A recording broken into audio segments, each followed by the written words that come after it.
Assalamualaikum warahmatullahi wabarakatuh. Saya ucapkan selamat bergabung kembali ya di mata kuliah Geometri Transformasi di pertemuan kita yang keempat kalinya.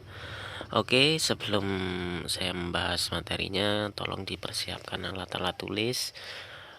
Nanti barangkali ada yang penting dan itu mau ditulis, maka silakan untuk menuliskannya.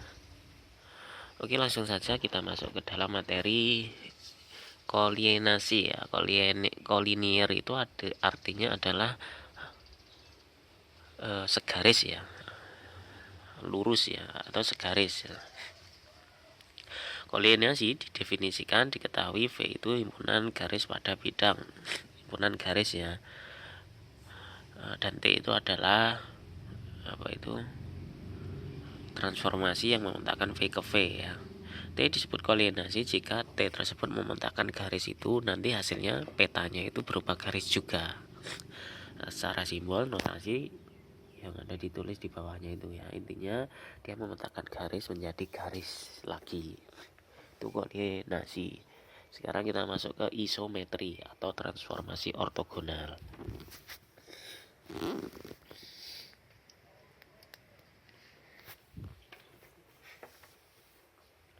Didefinisikan V itu himpunan titik pada bidang dan T itu adalah sebuah transformasi. T disebut isometri apabila untuk setiap titik P dan titik Q ya, untuk setiap titik P Q, dua titik di V itu berlaku PQ sama dengan P aksen Q aksen. Jadi jarak antar kedua titik tersebut itu sama ya.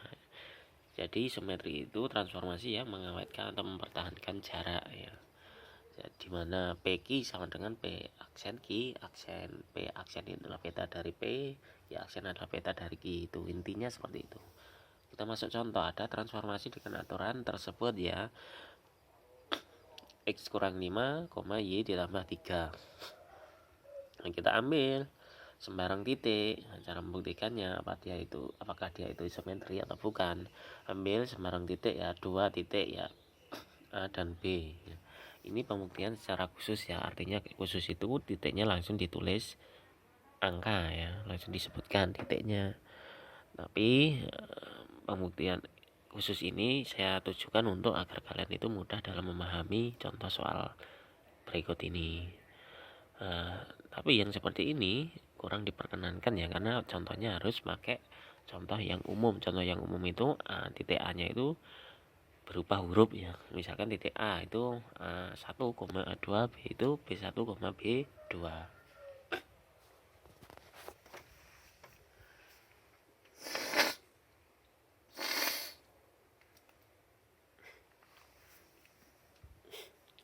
Nah, sekarang kita cari jarak AB itu dengan jarak A aksen B aksen itu apakah sama atau tidak.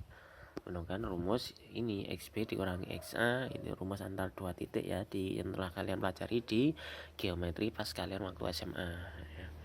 Nah, ternyata ketemu akar 2 dan akar 2.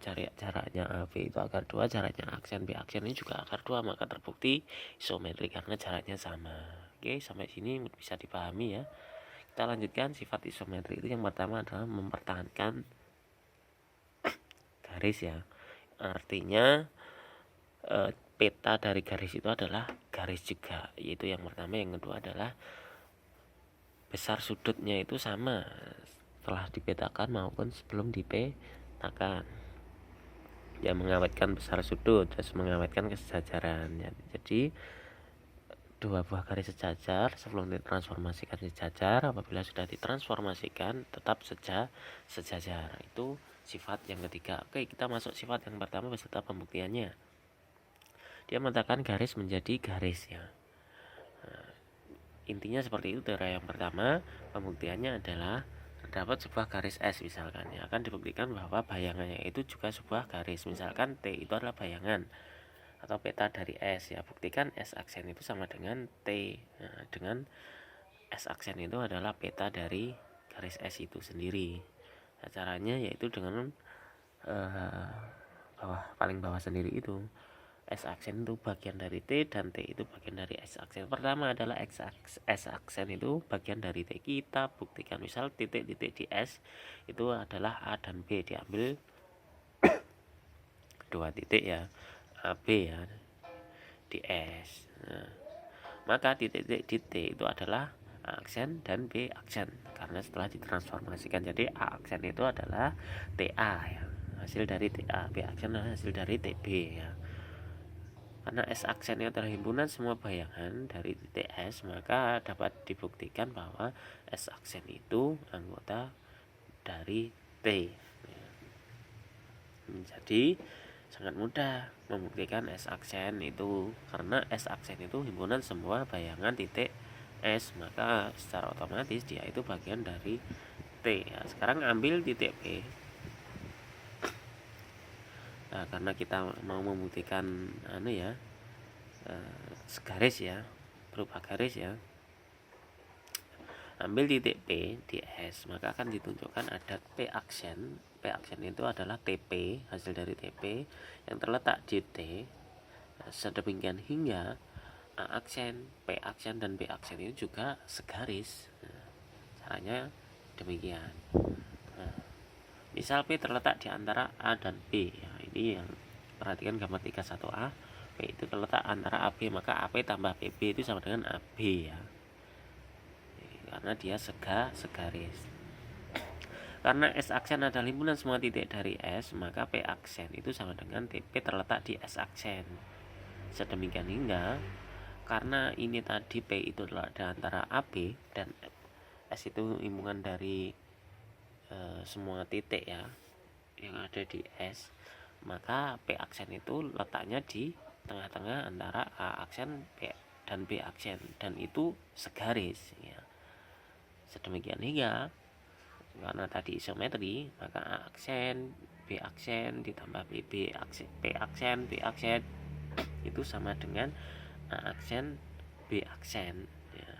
Titik P itu karena membentuk seperti itu, maka P aksen itu terletak pada T ya. Jika andai kata P aksen ini tidak terletak pada T ya, maka A aksen, P aksen, dan B aksen itu membentuk sebuah segitiga ini. A aksen, P aksen, B aksen, jika P aksen itu tidak terletak di T.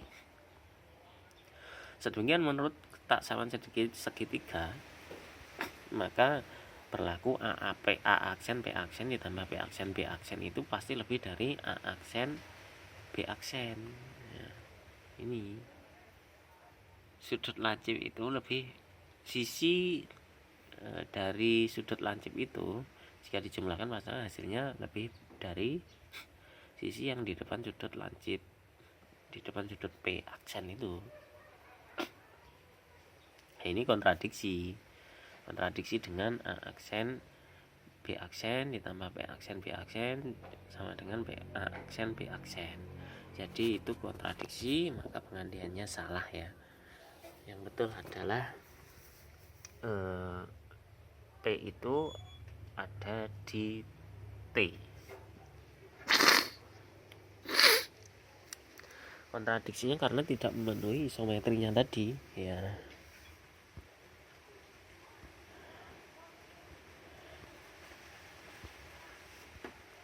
Ya, untuk contoh duanya, T anggota S aksennya itu bisa kalian buktikan sendiri, caranya sama ya. Terus untuk yang kedua adalah teorema 2 isometri mempertahankan besar sudut ya. Ini mudah ya, diambil 3 titik tidak segaris ya, sedemikian hingga membentuk sudut segitiga kan. Nah, maka karena T itu isometri, transformasi isometri ya, maka ada A aksen, B aksen, dan C aksen. Sedemikian hingga AB itu sama dengan AB, A aksen, B aksen, ABC itu sama dengan B aksen, C aksen, terus BC itu sama dengan B aksen, C aksen ya. Sedemikian hingga segitiga ABC dan segitiga aksen B aksen, C aksen itu kongruen. Karena kongruen maka besar sudutnya pasti sama, maka dia terbukti mempertahankan besar sudut. Itu intinya. Ketiga adalah isometri mempertahankan kesejajaran garis. Bukti, misalkan ada dua garis sejajar ya AB, ya, maka akan dibuktikan A aksen B aksen ini juga sejajar. Andai A aksen B aksen tidak sejajar, pasti ada titik P aksen sedemikian hingga P aksen itu adalah perpotongan dari garis A aksen dan B aksen. Karena T isometri maka tentu ada P aksen pasti ada P. Nah, karena P aksen itu anggota A dan anggota B A P aksen itu anggota A aksen dan B aksen, maka karena T itu isometri pasti P itu anggota dari A dan B, maka dia kontradiksi. Karena apa? P itu berarti merupakan titik potong dari AB, sementara tadi yang diketahui AB nya itu sejajar tidak ada titik potongnya, dia kontradiksi. Maka A aksen B aksen itu sejajar. Dari pengandaiannya salah ya, pengandaiannya tadi kan tidak sejajar. Itu contoh yang teorema 3. Oke, demikian apa yang dapat saya sampaikan di pertemuan yang keempat ini. Apabila ada yang kurang dipahami, kalian bisa menanyakan secara langsung pada teman maupun saya. Mohon maaf apabila ada salah. Assalamualaikum warahmatullahi wabarakatuh.